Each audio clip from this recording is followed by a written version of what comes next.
That could be one of the most important elements in any survival situation.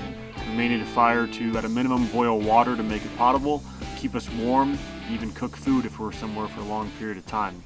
When most of us think about building a fire, we've probably thought back to a campsite somewhere along the ways where we just go off in the woods, get some bigger logs, and we've got newspaper or lighter fluid to help us start it. Well, in a survival situation, we're not going to have that stuff more than likely. So before we get to those big logs that are burning, we got to think about how are those going to get lit. So we're going to backtrack down to the smaller pieces that are going to produce the heat necessary to ignite those larger pieces of wood. So as we work down the chain, we've got kindling. Kindling is going to be smaller pieces of wood, roughly the size of your finger or smaller, twigs and whatnot. That's going to help us produce that base heat that we need to ignite the bigger logs. Well, we can't just take a match and light a piece of kindling on fire, so how do we get that on fire? That's going to require us to go down one step further to tinder. Tinder is going to be what initially catches a spark or a flame from a fire-producing device that we'll discuss later. What makes good tinder? Well, the finer the better. Just a wood shaving like this is not going to catch a spark or a flame very well, but this is going to be nice to add on once we have that smoke and initial flame.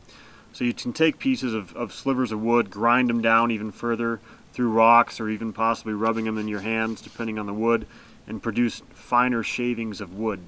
We've also got dried grass. All of this are things that we've gathered from this immediate area that we're in right here, which is a dry, arid desert environment. So it's going to vary depending on your terrain. If you take little bits of wood shavings and continue to grind them or roll them around in your hands, grind them between rocks, you'll end up producing a sawdust in its very fine stages. And that's what's going to help us catch a spark the best. A lot of these small sticks and wood shavings are going to be essential to adding on to that initial tinder, that initial flame that you get going. Nice tiny little twigs that we can add on to our flame producing tinder. We're going to build up to our kindling, a little bit bigger kindling, and onto our larger logs. It all starts with that tinder.